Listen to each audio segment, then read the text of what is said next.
Welcome everyone. The Master of Environment Sustainability is a course for you if you want to have impact in your future and if you want to set yourself up for strategic leadership roles in corporate, in governance, in NGOs, in NPOs, in intergovernmental spaces, consultancy and beyond.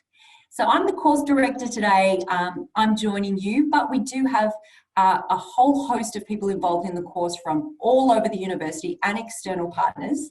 And I've just got some key names up on screen and you'll meet those people later.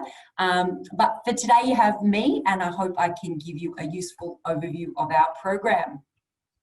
Now, a little bit about the course and why it came about.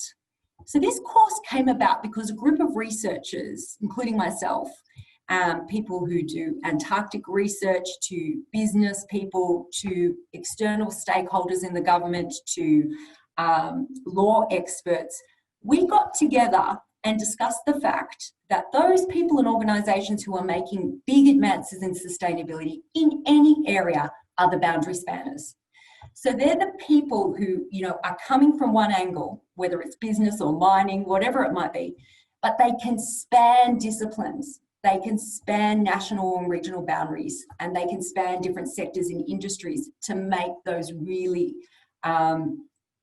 big solutions to complex problems. So you've got to be able to talk to people from different sectors in order to make change and understand a bit of their language and their constraints and their needs. So when I'm at the United Nations, it's very clear that those individuals and those organisations and governments who are interdisciplinary, who are boundary spanning, are the people creating integrated solutions. And we wanted to bring this into a program to set young people up, people of all ages, people of all experiences, to be strategic leaders in this space. So if you're interested in any area and leadership opportunities through collaborative partnerships, then this is a course for you. As I mentioned earlier, it sets you up with an area of expertise of your choice. So I call this the T-shaped professional. So you're getting a layer of depth, but you also get in our foundation units exposure across the specializations within the programs, meaning you get breadth plus depth. And that's what sets you up to be that boundary spanning leader that I talked about and that change agent. So, you can apply your skills in your industry, in your organization, in your home nation, and, step up and lead change. So the course was designed with that impetus, and, I've certainly seen in my own personal journey how important this is. So a little bit of background about me. I personally come from a science background, but we have educators in our core team from all areas. I did my science degree in freshwater ecology to work on water security. I think water is a big issue, a very big issue for the world, and clean water supply. And using my science, I went out to save, I graduated and I went out to try and save our Murray-Darling Basin and make my contribution there, which is one of the biggest water sources and for the Australian food bowl. It spans multiple states in Australia. And very quickly when I moved into work, I realised that the science alone was not going to cut it. I needed to be engaging with the farmers in the area. I needed to be engaging with policy experts across states. I needed to be thinking about the economic case, and I needed to be integrating all of that with the science and using a broad suite of skills. So, that's just my personal journey and reason for really believing in this interdisciplinary leadership. Certainly that's what helped me create change. So what's special about this course? Well, it is the breadth plus depth. This makes you very adaptable for a range of sustainability roles. So whilst we have 5 specializations and each are sort of tailored to build the tools and skills that you will need for a particular career path, actually, being a sustainability professional in short form is being very adaptable. It's being able to use tools to deal with complexity. And so even though you might train in the corporate stream or the governance stream, we find that you have the skills to move seamlessly between, different sectors. And in fact, some of our students who trained up in corporate ended up working for state and national government. And some of our students who trained in leadership ended up working at Tesla and things like this. So, that's something to keep in mind. So the breadth is something special about the course. We also have specializations that are the first in Australia. Elements of the course are unique across the world. We also really believe in the United Nations SDG partnerships for the goals, which I'll refer to later, which is about building partnerships across the course with your network to help you in your future impact, but also outside the course with government, with corporates. You'll be working on real authentic problems as part of your experience. We are about diversity, inclusion, and we believe in the course that everyone needs to pull in the direction of sustainability. So whatever area you choose, whatever passion you find, whether that's community outreach or whether that's hardcore soil science, there's options within the course for you. And you know, there are pathways in the course for you to swap into different areas. The course is 50-50 domestic and international, but with 45 different countries represented. And that is a hugely diverse cultural plus professional mix in the course, which is very, very engaging. You learn as much from your peers as you do from the educators and industry guests. And as I mentioned, we also believe in that experiential learning. So in your final year, there are capstone options for you to do things like authentic research, consultancy projects, and internships on real world problems. And that's a beautiful pathway into future work. The whole course is mapped to all 17 Sustainable Development Goals, from equity and quality education through to life below water and on land. So it is, you know, everything from cities to, you know, the biodiversity, and there are options for those different passions to emerge for you. Something, I mentioned this before, but I just want to underpin it, that something that's beautiful about this course is the community we have across students and educators. So we're a little bit like a family. We are a community. It's just some of us up on screen right now and some of the educators in the front row there. We are diverse, and whilst we really try hard to build relationships across the cohort and educators within the course, but also with a whole range of external partners, which we'll talk about a little bit later. And that was one of the reasons why the course was awarded a National Sustainability Award from the Banksia Foundation in 2019. So I'm going a little bit out of order here, but I just wanted to underpin this point because, you know, when you see the course and you see that it's administered by science, or you know, you've had a lot of professional experience, sometimes you do kind of wonder, is this course for me? Is the cohort for me? So I'd just like to say it is for everyone from all disciplines, from fashion through to engineering, from people all over the world. And we have a really great mix of age ranges and professional experience as well. So we do have about a third of the students are straight out of undergraduate studies, about a third have substantial professional experience in sustainability. So we have people with 20 to 30 years experience in sustainability, from renewables to, you know, all kinds of things. And then we have people with professional experience, but not necessarily in sustainability. So they're really looking to upskill into that space. So whatever age you might be in, whatever level of professional experience, or whether you're new, this is a course where you'll find people like yourself, and you'll really enjoy the mix and diversity, I think. And we really leverage that in the course as well. So this is a course that can be used and tailored in different ways. And if you haven't already booked a one-on-one consultation with me, Gil will put my email address in the chat, so you can email me directly and set up an appointment just to work with me, so I can learn about your personal goals, what you want out of the course, and we can tailor the course map to suit you. So some students in the course, they know they want to work in sustainability, but they're not sure which sector or which field of the broad area of sustainability is for them. And the course can be used to discover your fit, your passions, your strengths. So you can actually do a tasting course map where you look at different specializations, try them out, see how they feel, and discover where you're meant to be in the sustainability space. So quite a few students use the course in that way.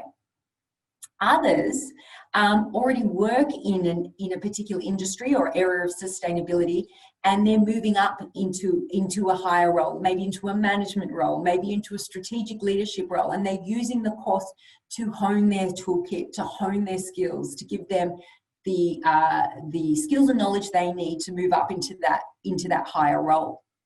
And there are others, and I know we've got a few in the room today, who have been working for some time and they see how important sustainability is. Maybe it means something to them, to, you know, in the heart, you know, it sparks something in them, and they want to upskill to be a sustainability expert in their current area, or to take a move and move careers into a whole new sector. And we certainly have lots of students like that. I'll just give you one quick example to help you understand it. So, for example, one of our students, he had been working at a very big corporation that does makeup and pharmaceuticals for a long time. And he'd been working in marketing and comms and also doing a bit of sustainability work. But he felt, after working there for quite a long time, that he was doing a bit of tick boxing. He really wanted to see sustainability go forward a little bit more in the organisation, and, you know, to feel like he was doing meaningful work. So he had quite a lot of corporate experience in marketing and communications. He came into the course, he did a corporate specialisation and a leadership specialisation, upskilled himself, integrated that with his past experience, and moved into quite a senior role in campaign management, e-waste and plastic bans as the first port of call at Sustainability Victoria. And that was the meaningful role that he'd been looking for, that leveraged his past experience but added something more and was meaningful to him. So that's just one little story, but there's lots like that. So yeah, there's a pathway there for whether you're finding your fit, whether you're moving careers, or whether you're upskilling to move into a higher ranking role in your current organisation. All right. One of the other things that I really like about this course, and I believe in it deeply, is, you know, dealing with sustainability is dealing with complexity, lots of different people's views, human behaviour change, policy, and sometimes these big challenges require you to experience the complexity and really apply the tools you've learned through the course to get the most out of your experience. So our capstone year, which is highly experiential, is a jewel in the crown. It's something I really believe in. And in your capstone final year, what you do is you work on an authentic problem for a corporation, for the UN, for an NGO, and, you know, as suits you. And because every student's journey is different and people have different career aspirations, we offer 4 different options for your capstone year based on where you'd like to be. So one of those options is the Interdisciplinary Consultancy project. And that's where you have a real client.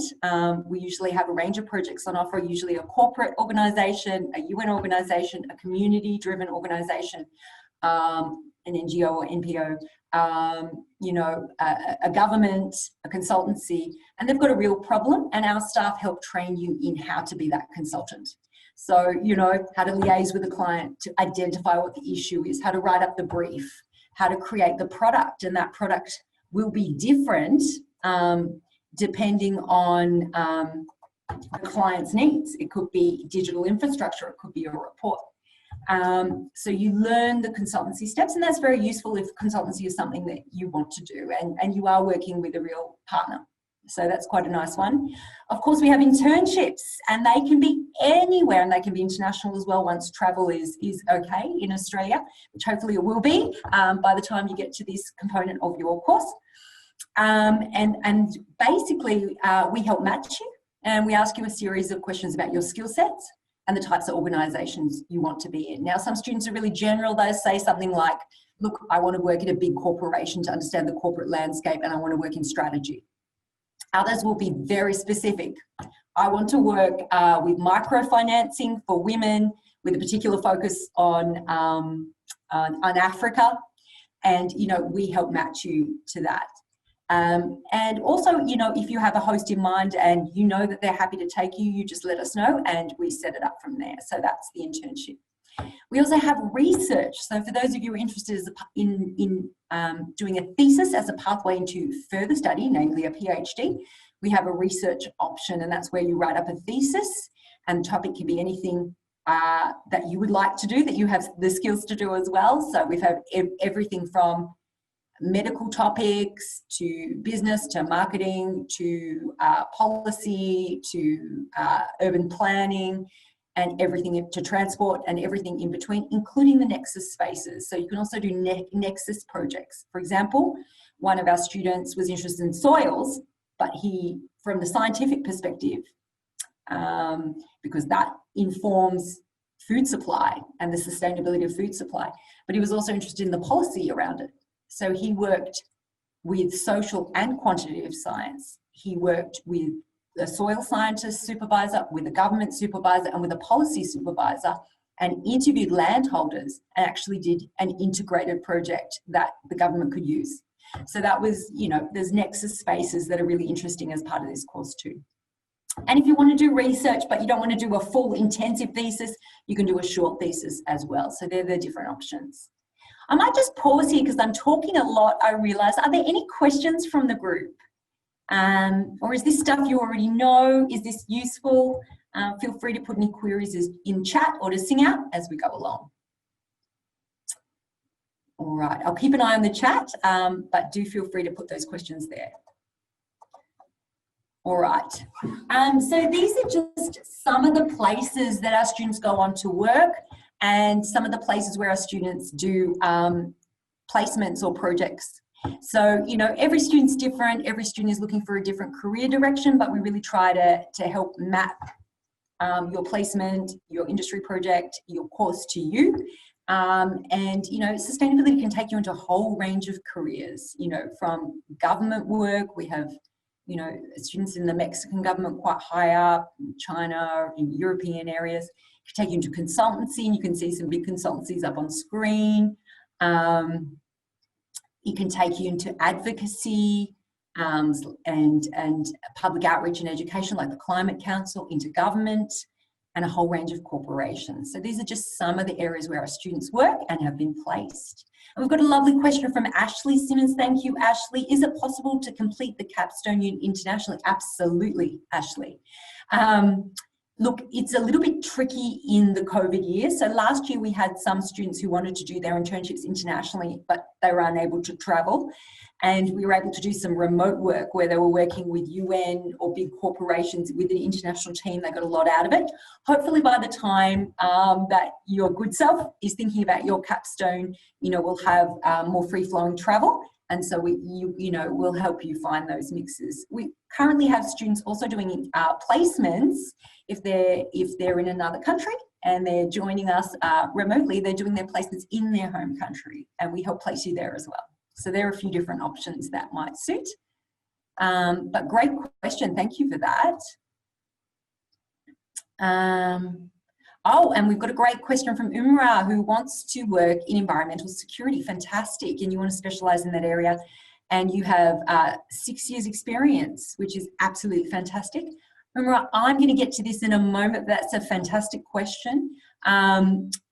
Every course map is designed for that student. And in this case, we could look at credit options for you and also those units that are going to extend you into where you want to go next in your career. And Gil's put in the chat as well my calendar link so that you can feel free to book a one-on-one appointment with me so I can map your course to you and give you all your options, or just email me and we'll set up a time. If there's nothing available in calendar, I'm usually wide open on weekends if that helps at all. But that's a really great question. All right. So, you know, off the bat of that great question from Umra, I hope I'm pronouncing that correctly. I do apologise if not. I might just move into some general information on course mapping, on the specializations we offer, and on careers. So I'll start off to, you know, just reinforcing again, this is a whirlwind overview today. But for more information, you know, do check out our course in a nutshell. That's our website at the top of the screen, and Gil will put these links in the chat for you too. Thank you, Gil. Check out our How to Enroll website, which shows you, you know, all the units we have on offer just to make it easier. It's quite overwhelming over the choice, all the choice in the course at first, and the requirements of the choice of the course. But also just email me to set up that one-on-one. I'd be delighted. But in essence, as I mentioned, this is a course where we really want to tailor it to you and where you want to go and your previous experiences, whether they're professional or particular disciplines. So here's a bit of a course map of the full 2-year program. And I'm just going to simplify it a little bit.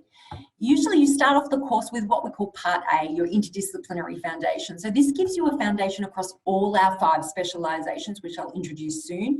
It gives you a toolkit for strategic evidence-based decision-making in any sector that you go into, so you can be that evidence-based leader. And it gives you an understanding of governance, corporations, and lots of different worldviews and perspectives you'll need to work with in whatever role you go into. So that social science, worldview, multiple perspective lens for working in this complex space. So it's fantastic also for meeting everyone in your course in that transition foundation part of the program. You meet all your educators, and you can also get ongoing advice about mapping your course. So here's a pro tip.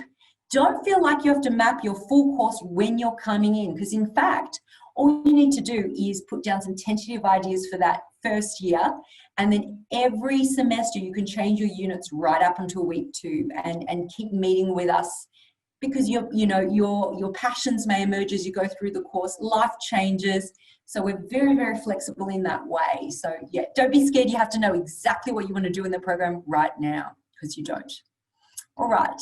So the next part of the course is, if you don't have a background in your specialization of choice, maybe you're making a huge, career pivot into an exciting new area, going from scientific research to policy leadership, for example, then Part B gives you a range of units you can choose from to upskill and prepare yourself for Part C, your specialization of choice. And I'm going to introduce the specializations in a moment.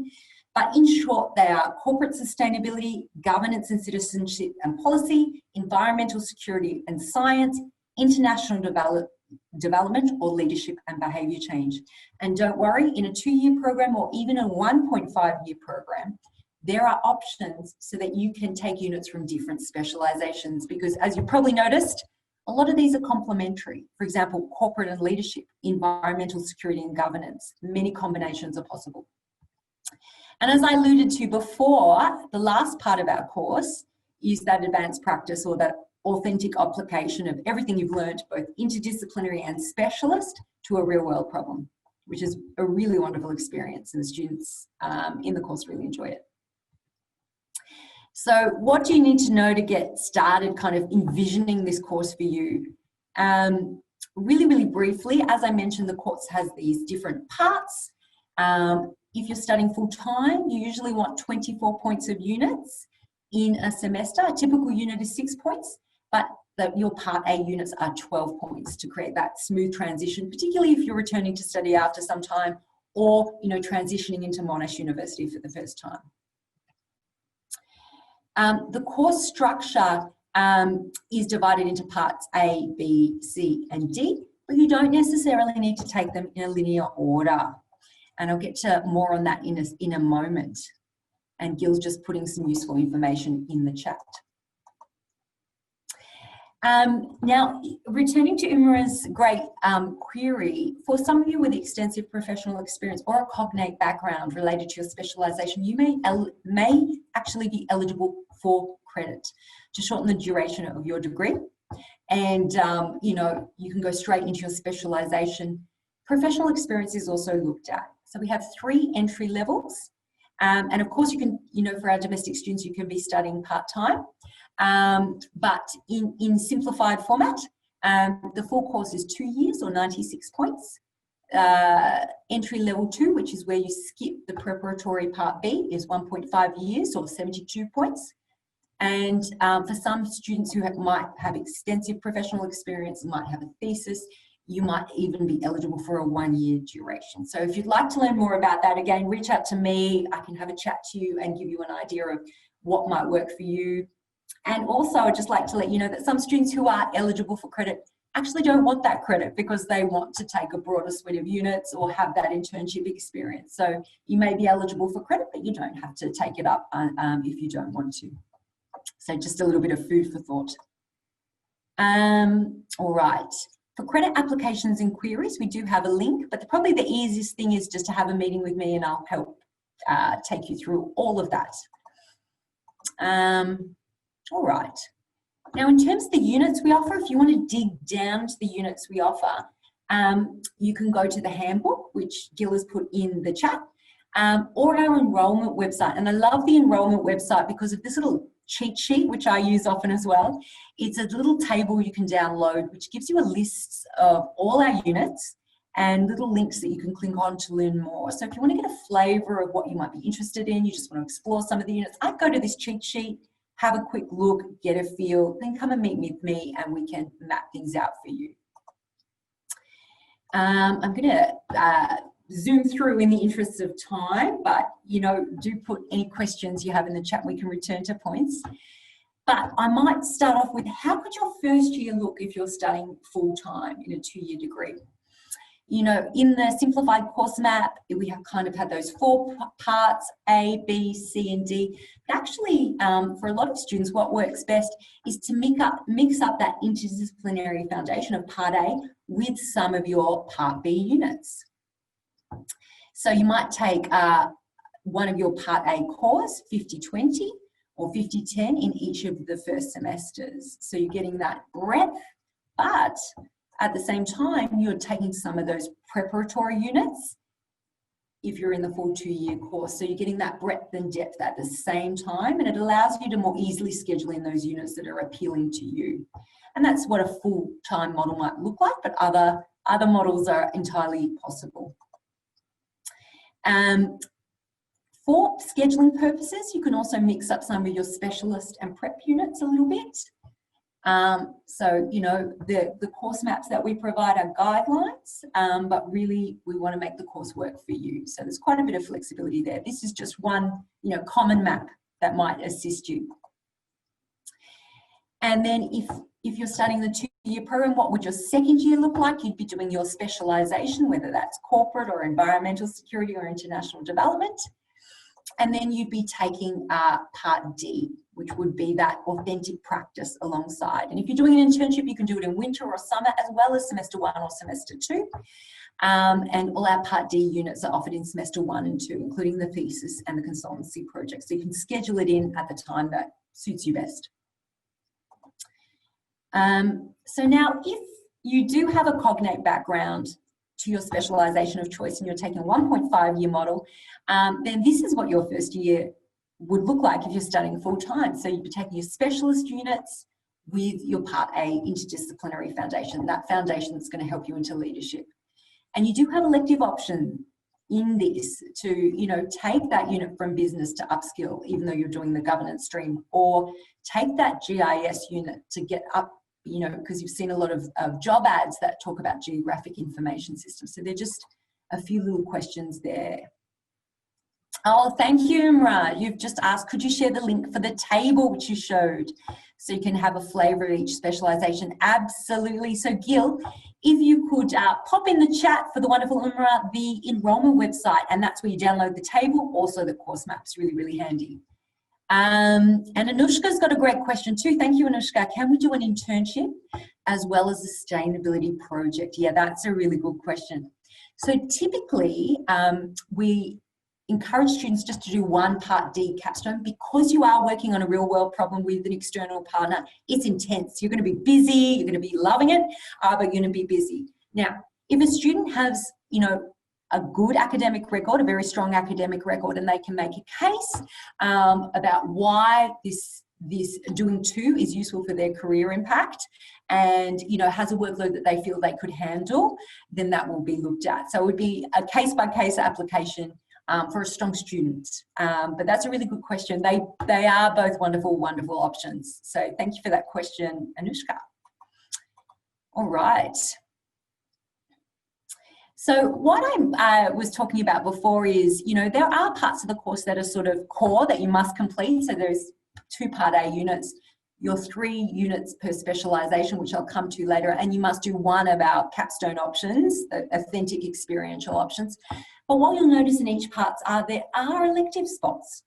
And this means that you can be taking units from other specialisations to round out your skill set and suit where you want to go. So for example, if I have a student who says, look, I want to work in government and I want to be advancing sustainability, but I want to be in government working with corporations and helping regulate them, report them, and work with them in a collaborative manner.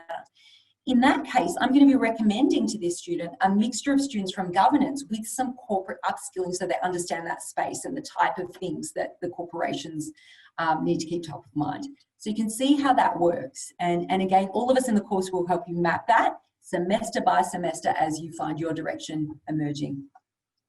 So you can choose your electives. They can be any specializations from across our 5 specializations, so you can really get that complementary mix and build the skills you want and the type of units you want. Just to give you another idea, some of my students say, look, I love hands-on units. I want to be designing interventions. I want to be in the field. You know, maybe you're studying online for the first semester, but when you can arrive, you move into more field-based. So I'll be recommending units that are really hands-on and applied to that student. Another student might say, look, you know, I'm really good in the corporate space, but I want to improve my data analysis and my interpretation and translation of science. That's what I need to move up in my career. Then I'll be recommending a suite of units that are appropriate to them. So there's lots of different paths we can take. Don't want to overwhelm you with choice, but there certainly is room for tailoring.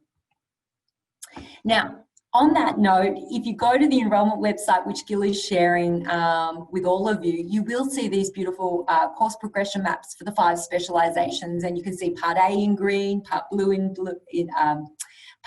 blue, Part C in yellow, and then the capstone in D. Now, these are guidelines just to help you, you know, get an initial idea, but remember, you know, don't be constrained by them. You can, you know, be taking A and B in the same year. I recommend that actually.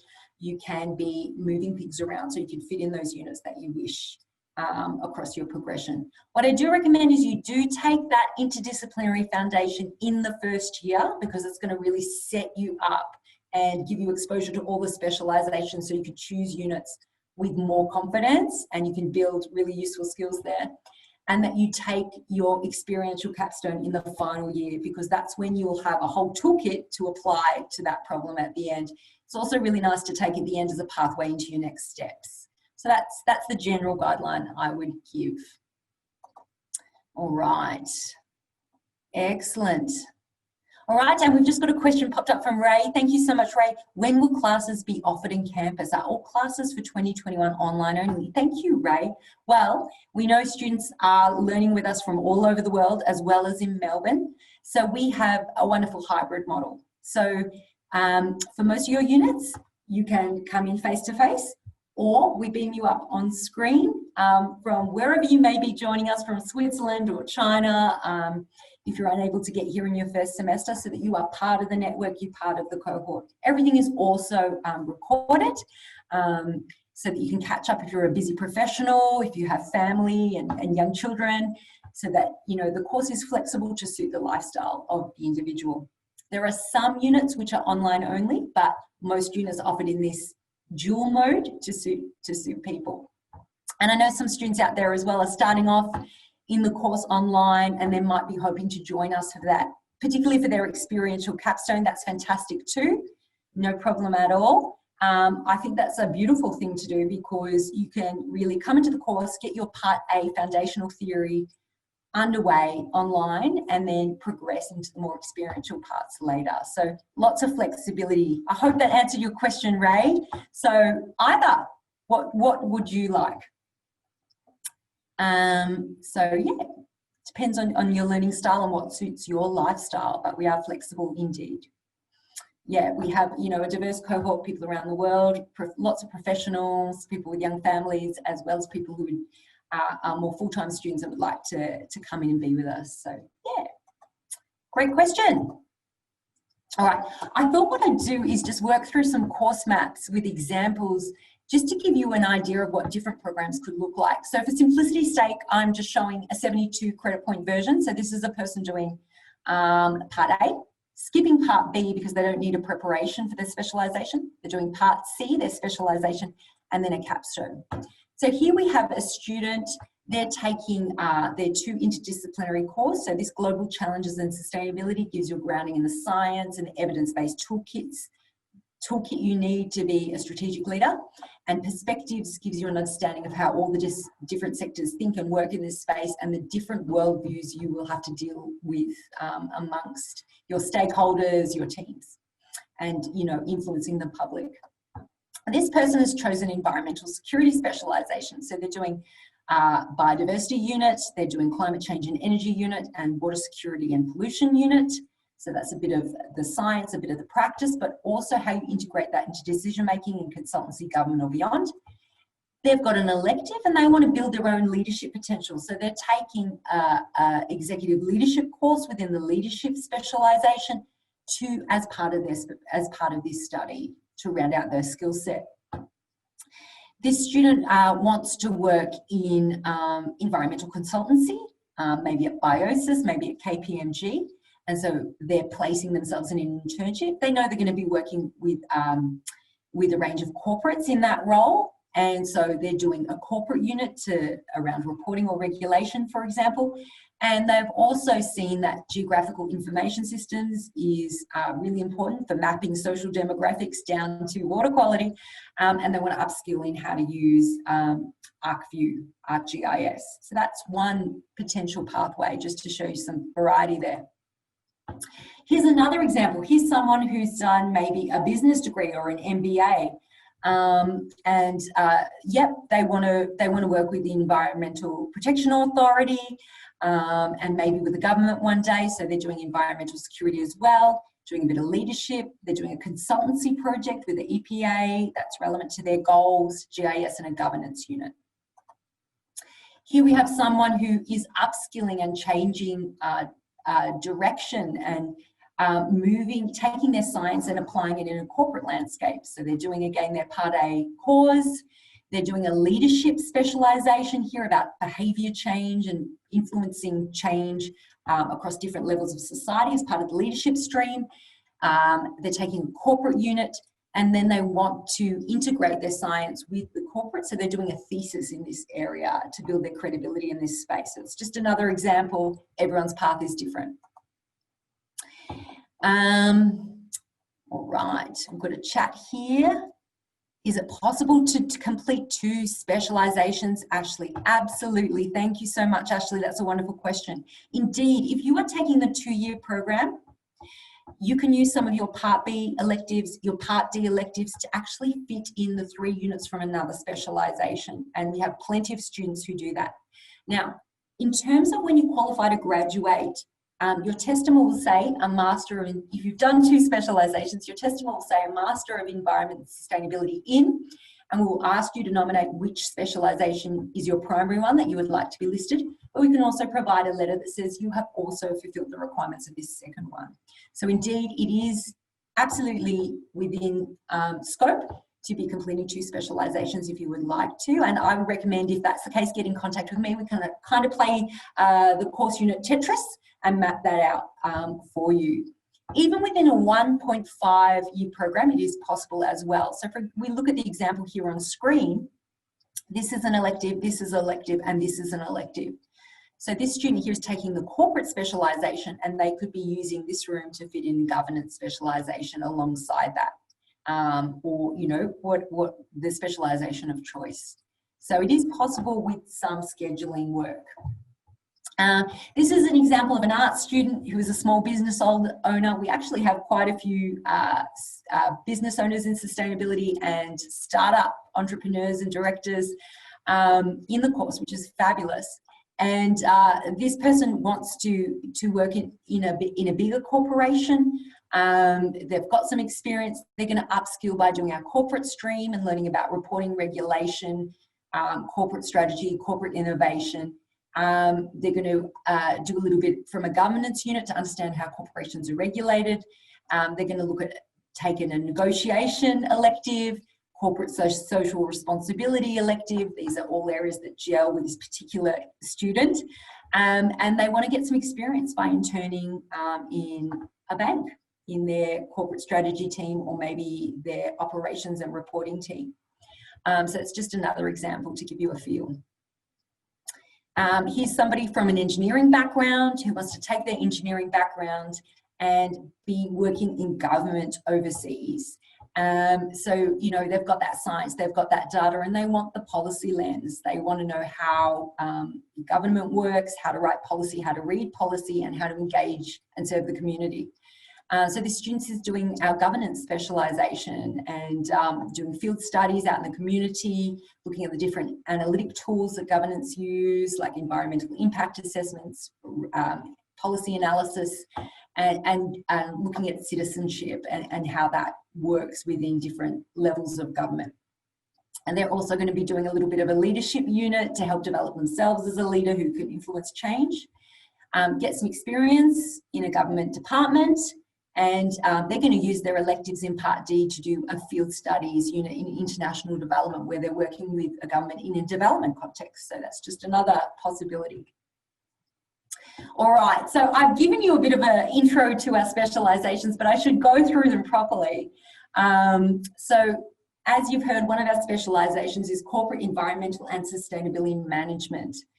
And, you know, this goes through everything you need to know about big corporations in terms of what they're doing now towards net zero, towards innovation, towards carbon reporting, towards non-financial reporting, how things are regulated and reported and measured.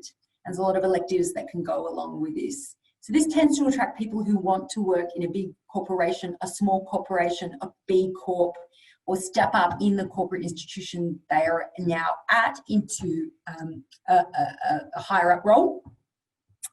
And it's a very useful specialisation, and our students work in so many different areas. For example, one of our students, she was working at Lululemon during the course, and she did this corporate stream.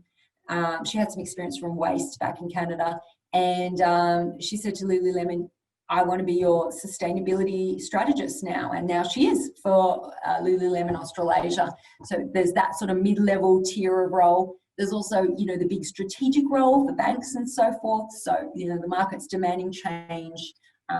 There's institutional strategic change that needs to happen. But there's also a lot of reporting and regulation at the mid-level. There's also roles in terms of deciding where big corporates' social responsibility funds go and how that is monitored to ensure that good projects are being funded, like Indigenous fire management, urban heat sinks and things like that. So a whole range of roles. And as I said, we have a lot of small business owners as well. So in renewable coffees, we have I think 3 students who run sustainable coffee businesses, which is quite interesting, but they all get along very well, even though they're in competition. So there's a whole range of roles that the corporate sector can take you into. This specialisation attracts people who want to enable societal and government change, and who, you know, want to encourage responsible action at the council level, at the state level, at the federal level, and at the intergovernmental level as well. So we have students, many of whom who are already in environment and energy ministries working for the government across the world, who come into this and upskill. We also have people who take this specialisation and move into the Department of Environment, Land, Water and Planning, or national government here, or Sustainability Victoria here in Australia. This specialisation also helps you move into councils, also things like Yarra Water, Melbourne Water, EPA. Now, students say what you learn in this course is extremely relevant. Now, yes, it will be dry in some moments because you will be learning how to read policy, understand policy, but our students say it's exactly what they use on the job, the tools, the analysis, the frameworks. So very, very useful one if you're interested in serving the community in that way, and that suits lots of people. This specialisation tends to attract people who are really interested in social good and sustainability initiatives such as national education projects, sanitation, climate resilience in development contexts. So you're looking at things like politics, power, how to work with community leaders to enact important socio-environmental programs. You look at how to plan these projects, how to roll out these projects.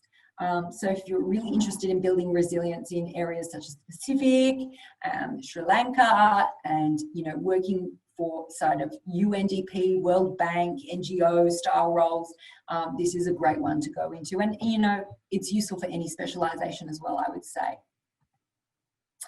So, you know, if you were taking any of these specialisations, and you're not cognate in these areas, you would be taking some preparatory units, That includes electives, which can be specialisation units from any other course, and then you'll move into one of these specializations as well. So I might just pause because I am talking a lot at you. I do apologise. Are there any questions from the group? I know I'm overwhelming you with information right now, so I do apologise. Oh, great. Sorry, Caroline. Great question from Carolyn. What might be part-time load when working, say, 4 days a week? No, noticing the core subject is 12 points and a full-time load is the 3 subjects, the 12 points and 2 6 points. Absolutely. So, yeah, absolutely. For our domestic students, our professionals, we do encourage you to go with a course load that suits you. It might be 1 6-point unit, it might be 12 points, it might be 18 points, and you can change that semester to semester as life changes. For some of our students, that dream job comes up, they change their study load for a given semester. For others, you know, the first baby comes along or something like that. So yeah, we're very, very flexible. Caroline, I would say if you're working 4 days a week, yeah, part-time is a great load to start with. I would encourage you to go with ENS 5010 as that transition into the program, and that will be 12 points or part-time. When you come to your specialisation, some of the specialisations have offerings in the evening to suit professionals. So, you know, having classes 6 to 8 p.m. or in block mode. So maybe it's 3 weekends in a semester that you come in with the rest sort of blended online. So there's lots of flexibility for those who wish to learn in that way. Caroline, I hope that answered your question. But yeah, you can take 6 points, 12 points, 18 or 24 as suits you if you're a domestic students. For other students, there might be a little bit of visa implications, but do get in touch because there is some flexibility there as well. Caroline, I hope that answered your question. But yeah, starting out, I'd go with one of the Part A's. Oh, perfect, thank you. All right, 2 more specializations to go, and I do apologise. I know we're rapidly running out of time, but I hope some of this is useful. The Leadership for Sustainable Development specialisation. This tends to attract people who are like, okay, I can't wait anymore. I have to make change now. So in this specialisation, you are straight away designing complex interventions. Like, you know, you're given training and tools and theory, and then you're asked to do things like, okay, design a complex intervention that enables a more green, sustainable and equitable public transport system for our state. And, you know, liaising with stakeholders to make that happen. Now, the 3 units include theory and toolkits around influencing change management towards sustainability at different levels, from the individual level to the community level to the organisational level, if you're a strategic person in a corporate organisation, to a societal level. So it gives you a really tangible, applicable toolkit to do that. ENS 5020 is one of my favourites because, in essence, sustainability is a people problem, and whatever area you end up working in, there will be an influence of, there will be an aspect of human behaviour change to your work, whether you're influencing people in your organisation or society more generally.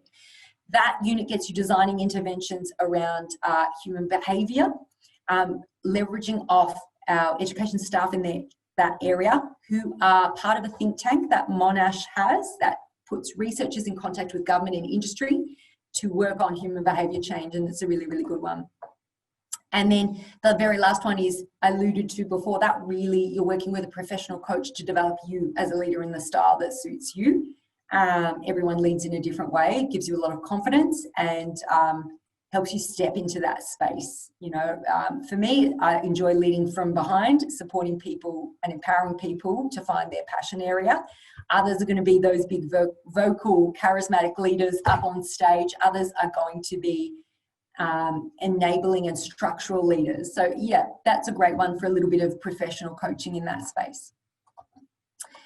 All right. And then lucky last, environmental security. This is for people who want to understand the evidence base for sustainability across climate, across biodiversity, across pollution, across water, and integrate that into change, integrate that into decision-making in any sector, in any industry. So you're the person who understands the data and feeds it through, translates it, and makes something of it. Not everyone understands the data. Not everyone understands these complex issues. So this is specialization for people who want to harness science, who want to harness evidence, but want to take it out of the lab into government, into politics, into corporate, to guide Earth's life support systems and protect our natural environment as part of society's processes. By the end of this specialization, you should be able to do a biodiversity assessment of any regional country in the world professionally. You should understand climate change data and modelling and what it means and how it relates to net zero and energy and human security issues. And you should be able to understand water issues and pollution and actually go out and test that. But more importantly, feed that data into processes like intergovernmental panel on climate change processes, into consultancy, into government. So half of each of these units is that science foundation. Half is how you use it in your job, which is arguably more important and something that we need more people doing. All right. I'm just checking, don't mind me, I'm just checking if you've got any queries. Do yell them out. I know I'm talking a lot here. If you're really wanting to upskill into environmental security and take that prep unit, but maybe you haven't done much science before, I can recommend to you a whole suite of units, and we can match them to your passions that are accessible and applicable to you. So for example, environmental field skills and monitoring, that will teach you how to professionally monitor soils, water, and vegetation for any consultancy work, and is accessible to any background. So that's a wonderful prep unit to take. So I've started some really accessible, fantastic science units if you're new to science and you're upskilling into this area. So we have educators, climate communicators, policy experts who might find this relevant. All right, so a summary of some of that course mapping information. You can take our Part A course in either order. You can start with 50-10 or 50-20. You can mix up your Part B and C units to scheduling what you want to do. It's best to take that Part D capstone in your final year so you can really apply all the tools that you've learned across the program. And remember, those course maps on the enrolment website are there to help guide you. They're examples to help guide you, but don't be limited by them because it's really about tailoring it to you. You know, get in contact with myself if you need help with any of this at all. All right, so I might just pause there and see how everyone's going. I know I'm talking a lot. Are there any questions from the group? Probably a little bit overloaded with information right now. Before I finish sharing my slides and open it up to you, I will just touch on the internships, the interdisciplinary consulting projects. They are a highlight of the course. Here are some of the groups that we've worked with, and you know, we're confident we can find a match that is relevant to your career aspirations. Everyone's different. I think that aspect of industry engagement, but also networking engagement that's more informal in the course is a strength. So here are some quotes from some of our students that speak to that. You know, some of our students have been able to attend the UN climate change conferences with me, and there's Stephanie there, who is now a director of the Climate Change Communications Hub. She talked about how the networking, that intercultural work in the course, the networking across sectors, so you're not just in science, you're not just in governance, helped her. So yeah, that's just underpinning some of the things I've mentioned. Yeah, and they're both fantastic individuals. I'm lucky enough to see them quite regularly. These are just some of the groups who run, you know, extracurricular events for us. Students might even spearhead some of these events so that we ensure that the community in this course, which is a very strong community, is outward focused, as engaging with sustainability issues. And I guess that's a really broad run through. I'm going to just stop right there